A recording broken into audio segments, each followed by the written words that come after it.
Hello all, welcome to my engineering physics channel. This is Sanjeev Badhe from KJ Somaya Institute of Engineering and Information Technology. This is our session number 5 on quantum physics, and in this session we are going to discuss Schrodinger's time independent equation and Schrodinger's time dependent equation. In our first session we discussed de Broglie hypothesis, which states that within every moving particle there is a wave associated, and wavelength of that wave is given by lambda equal to h upon p, where h is Planck's constant and p is momentum.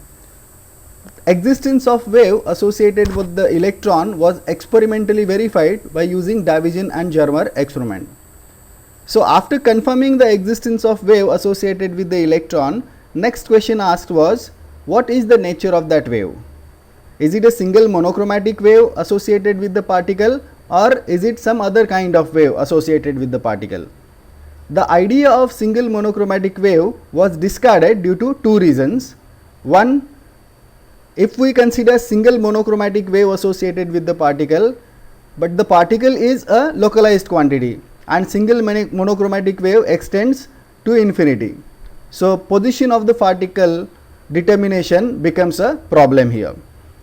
Secondly, the phase velocity of this single monochromatic wave is c square upon v, which is greater than c, but the particle cannot attain the velocity greater than c, greater than velocity of light, and therefore due to these two reasons the idea of single monochromatic wave was discarded.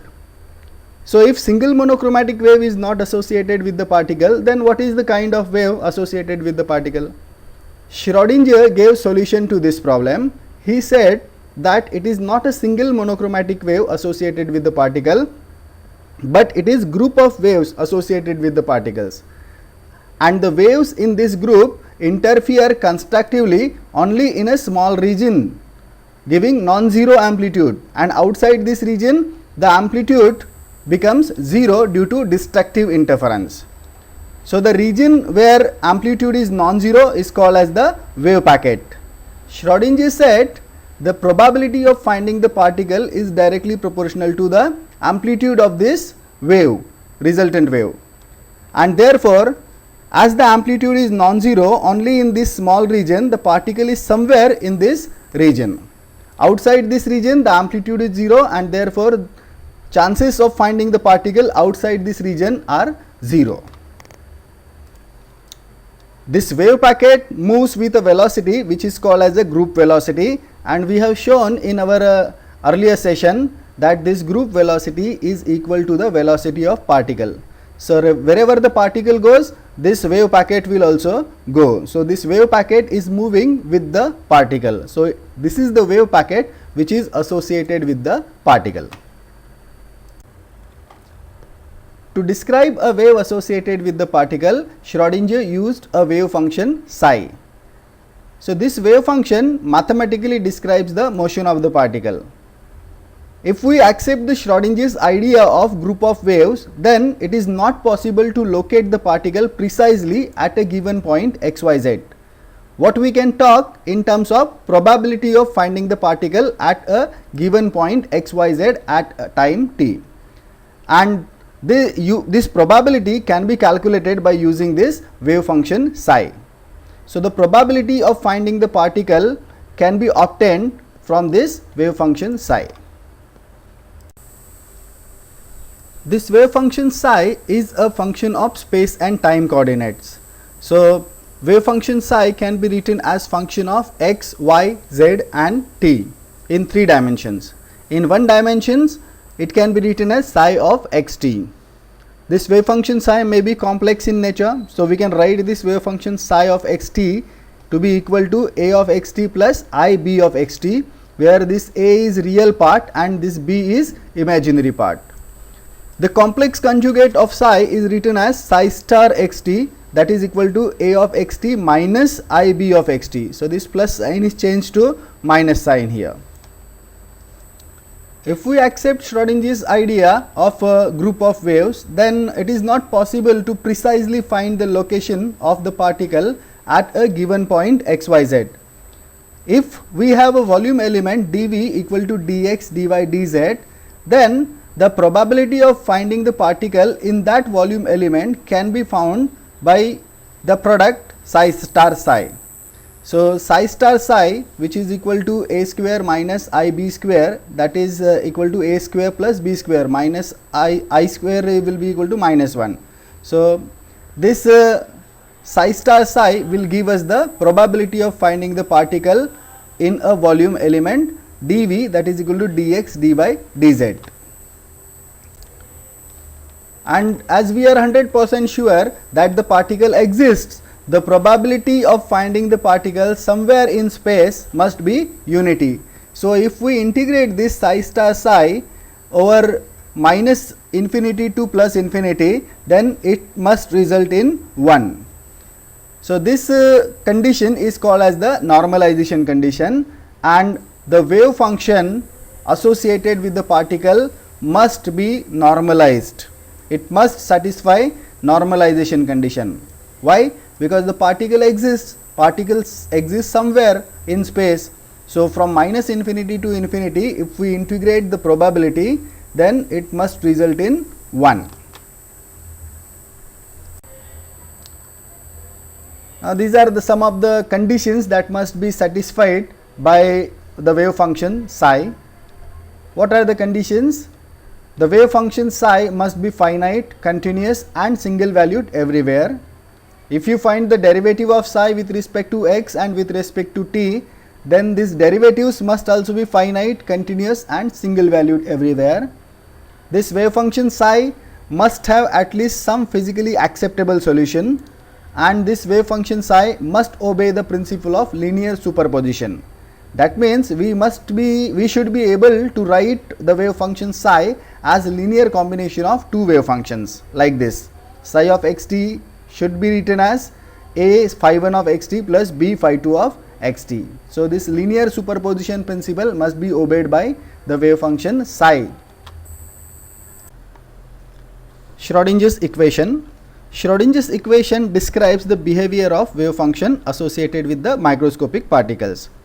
In 1926, Schrodinger developed a rigorous mathematical theory using de Broglie's idea of matter waves. This theory is known as wave mechanics or quantum mechanics. The essential feature of this theory is that it incorporates de Broglie wavelength relation into classical differential equation of wave motion. So, Schrodinger used the classical theory, and in that classical theory he just included the quantum mechanical concept, that is lambda is equal to h upon mv, de Broglie relation. So, we have discussed de Broglie theory. According to de Broglie hypothesis, for a particle of mass m moving with velocity v, there is a wave associated, and wavelength of that wave is given by lambda is equal to h upon p, that is h upon mv. This h is Planck's constant, m is mass of the particle and v is velocity with which the particle is moving. So, there is a wave associated with particle, but we do not know what is that vibrates.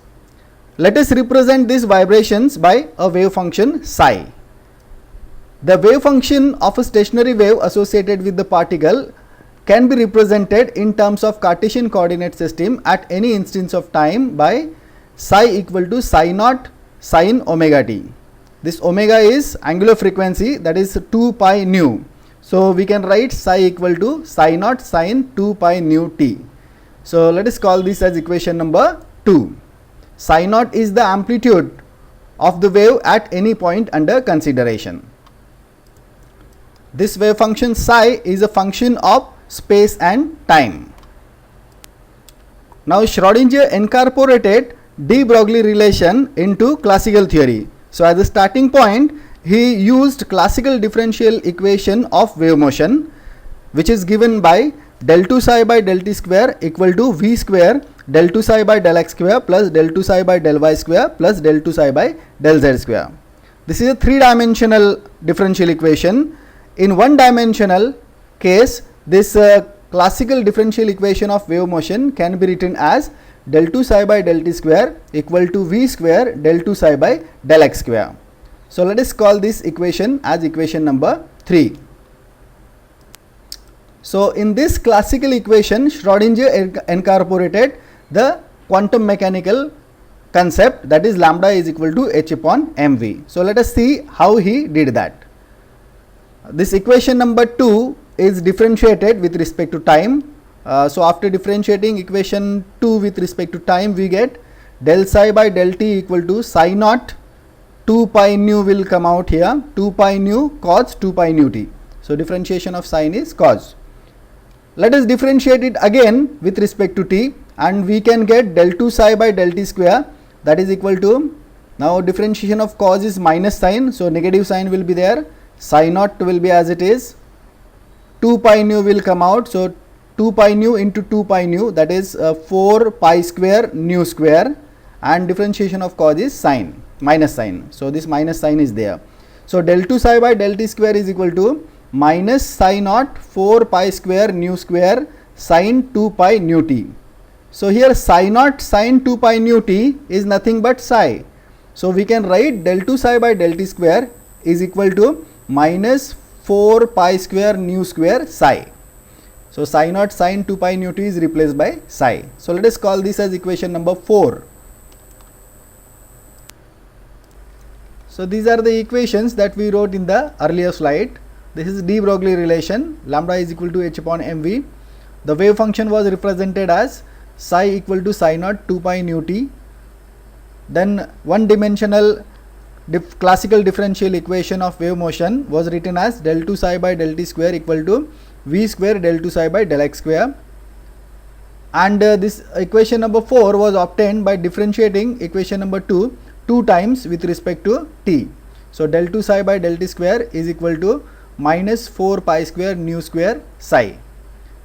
Now in this equation number 4, we will replace this nu square by v square by lambda square, because frequency is equal to velocity upon wavelength. So nu square can be replaced by v square upon lambda square, and this equation number 4 will become now del 2 psi by del t square, that is equal to minus 4 pi square v square by lambda square psi. So this is our equation number 5 now. Just look at this equation number 3 and equation number 5. The left hand sides are same, del 2 psi by del t square, del 2 psi by del t square. So we can equate the right hand sides, and therefore we can write v square del 2 psi by del x square to be equal to minus 4 pi square v square by lambda square psi. So here v square will get cancelled, and we will be left with del 2 psi by del x square, that is equal to minus 4 pi square by lambda square psi. If we bring this on the left side, it will become del 2 psi by del x square plus 4 pi square by lambda square psi, that is equal to 0. So this is our equation number 6. So this is equation number 6, del 2 psi by del x square plus 4 pi square by lambda square psi is equal to 0. Till this point, the quantum mechanical concept is not introduced. Now in this next step, the quantum mechanical concept, that is de Broglie relation, will be introduced in this classical equation. So lambda is replaced by h upon mv. So 1 upon lambda square is equal to m square v square upon h square. So this is how Schrodinger introduced the quantum mechanical concept in the classical theory. So this equation 6 now becomes, with de Broglie relation introduced in it, del 2 psi by del x square plus 4 pi square m square v square upon h square psi equal to 0. So here de Broglie relation is introduced. Now we can write energy is equal to kinetic energy plus potential energy. Kinetic energy is 1 by 2 mv square, and potential energy let us represent by v.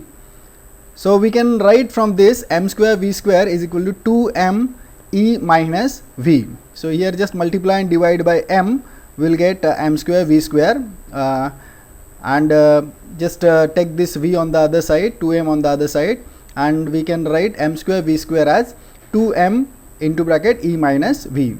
So in equation number 7, this m square v square can be replaced by 2m e minus v, and now the equation number 7 will become del 2 psi by del x square plus 4 pi square by h square 2m E minus V psi equal to 0. So h upon 2 pi can be written as h bar, and therefore this 4 pi square by h square can be replaced by 1 upon h bar square. So this equation now becomes del 2 psi by del x square plus 2m by h bar square E minus V psi equal to 0. So this is Schrodinger's time independent wave equation. This equation can be written in other form just by rearranging the terms as minus h bar square by 2m del 2 psi by del x square plus V psi equal to E psi. So Schrodinger's time independent equation can be written in any of these two forms.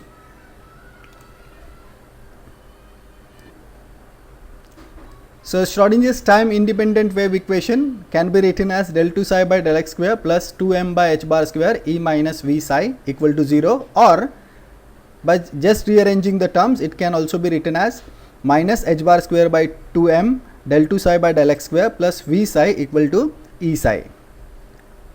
This equation is independent of time and gives a steady value. So this is the significance of Schrodinger's time independent equation. It is independent of time and gives a steady value. It is useful when energy of the particle is very small as compared to its rest energy, and in most of the atomic problems the energy of the particle is very small when compared to the rest energy. So this equation will be used for explaining the atomic problems. Another form of Schrodinger equation is Schrodinger's time dependent equation, STDE. This STDE can be obtained by representing momentum and energy as operators and making them to operate on wave function psi. Let us see how this Schrodinger's time dependent equation is obtained now. So for that, let us first consider a free particle of mass m moving with velocity v in one dimension. So we will be doing the discussion in one dimension only. Let p be the momentum of the particle and E be the energy of the particle. Free particle means what? Free particle means there are no forces acting on it and its total energy is only the kinetic energy. So kinetic energy we can write as 1 by 2 mv square, that is equal to 1 by 2 m square v square, just multiply and divide by m. So m square v square is p square. So kinetic energy can be written as p square upon 2m. So let us call this as equation number 1. This moving particle will have a wave associated with it, and wavelength of that wave is given by lambda equal to h upon p. So this wavelength lambda is equal to h upon p, therefore we can write p equal to h upon lambda. Just multiply and divide by 2 pi. H upon 2 pi is h bar and 2 pi by lambda is k, the propagation constant. So this momentum can be represented as h bar k. So we will be using this relation in the further discussion. So just remember this. Let us call this as equation number 2. So p is equal to h bar k. Now nu is the frequency of the wave associated with the particle. So if nu is frequency of the wave, then energy of the particle will be h nu. H is Planck's constant. So here also let us multiply and divide by 2 pi, and we can get h upon 2 pi as h bar, and 2 pi nu is omega. So energy E can be written as h bar omega, where omega is the angular frequency. So this also we will be using in our further discussion. Let us call this equation E is equal to h bar omega as equation number 3. So P is equal to h bar k and E is equal to h bar omega. This will be important relations in our further discussion. So in the last slide we have seen kinetic energy is p square upon 2m. Then we obtained P is equal to h bar k, and we have written energy E of the particle to be equal to h bar omega.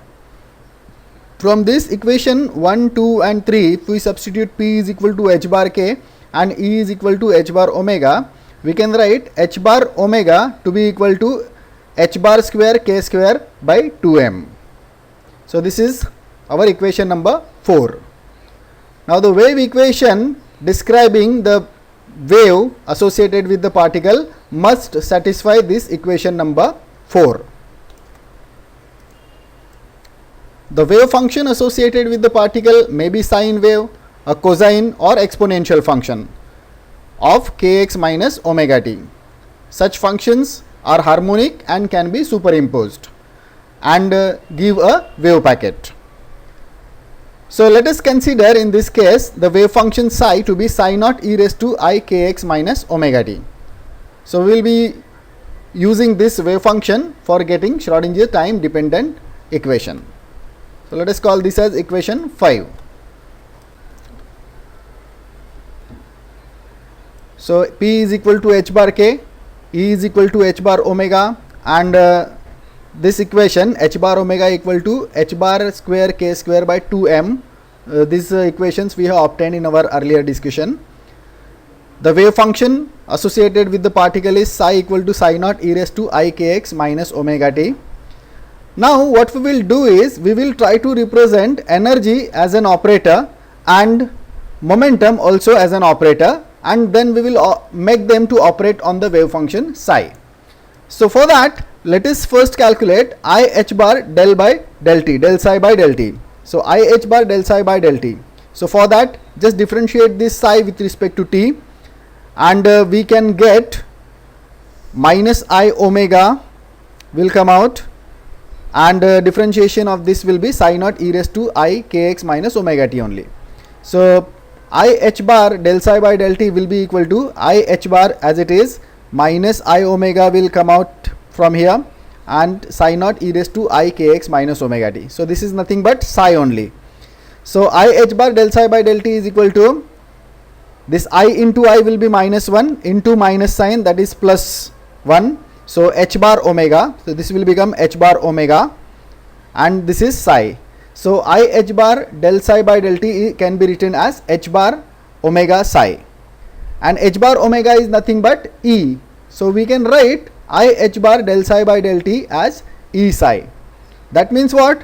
That means energy operator can be written as I h bar del by del t. In the last slide, we have written energy operator as I h bar del by del t. So now let us write momentum operator. So for that, let us consider this minus h bar square by 2m del 2 psi by del x square. So here we are differentiating psi 2 times with respect to x. So if we do that, the result will be minus h bar square by 2m will be as it is.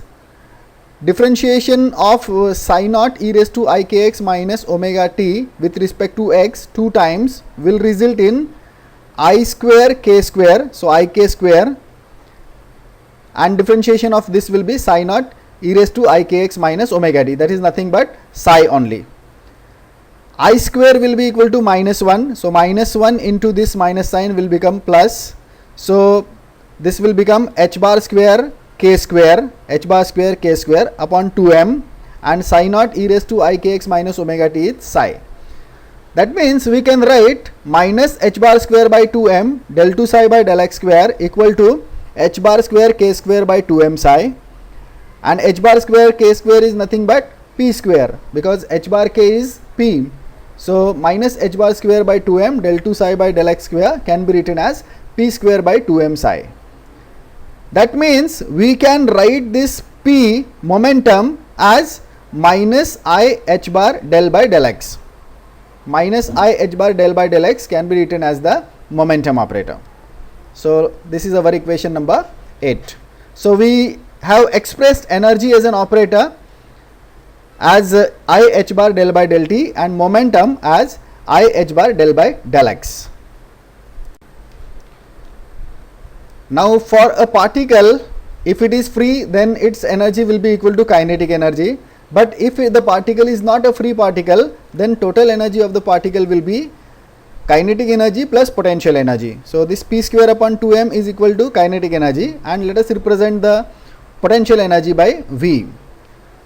So now we are using this energy and momentum as the operators.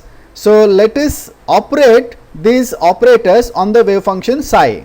So let us write this energy and momentum as operators operating on wave function psi. So we can write E psi equal to p square by 2m psi plus v psi. Now we know E is equal to I h bar del by del t, p square by 2m is equal to minus h bar square by 2m del 2 by del x square. So this becomes I h bar del psi by del t. This becomes minus h bar square by 2m del 2 psi by del x square plus v psi. So when we represent energy and momentum as operators, we can write this energy equation as I h bar del psi by del t equal to minus h bar square by 2m del 2 psi by del x square plus v psi. This is our Schrodinger's time dependent equation, which we call as STDE. Some books write it as TDSE also.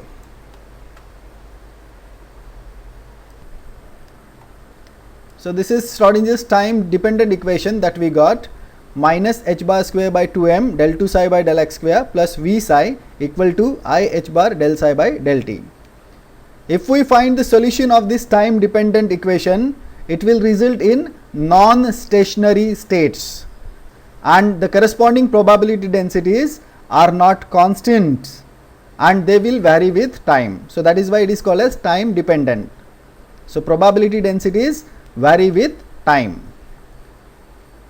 If we consider a free electron in a box and if we apply an electric field on the box periodically, the original wave functions and the corresponding probability densities of the electron are not constants and they will depend on the time. So that is the meaning of this.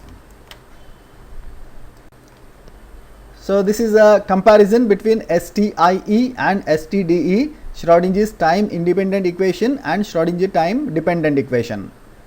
So if we find the solution of time independent equation, it will result in stationary states where the probability density is independent of time. So probability densities do not depend on the time. And if we find the solution of time dependent Schrodinger equation, it will result in non-stationary states and the corresponding probability densities will vary with time. Now what is the purpose of these equations? In classical mechanics, Newton's laws are used to predict the future behavior of a dynamic system. In quantum mechanics or wave mechanics, Schrodinger equations will be used to predict the future behavior of the system. So this is the significance of Schrodinger's equation. So whatever importance Newton's equations, Newton's laws have got in classical mechanics, Schrodinger's equation has got the same importance in quantum mechanics. So this is the end of a session on Schrodinger's equation. In the next session, we will try to apply the Schrodinger's time independent equation to the case of particle trapped in an infinite potential well, and the last session will be applications of quantum physics, in which we will be discussing some applications in brief. So I hope you must have enjoyed this session. If you like this session, please subscribe to the channel. If you have any doubts, any queries, feel free to contact me. So thank you once again for watching.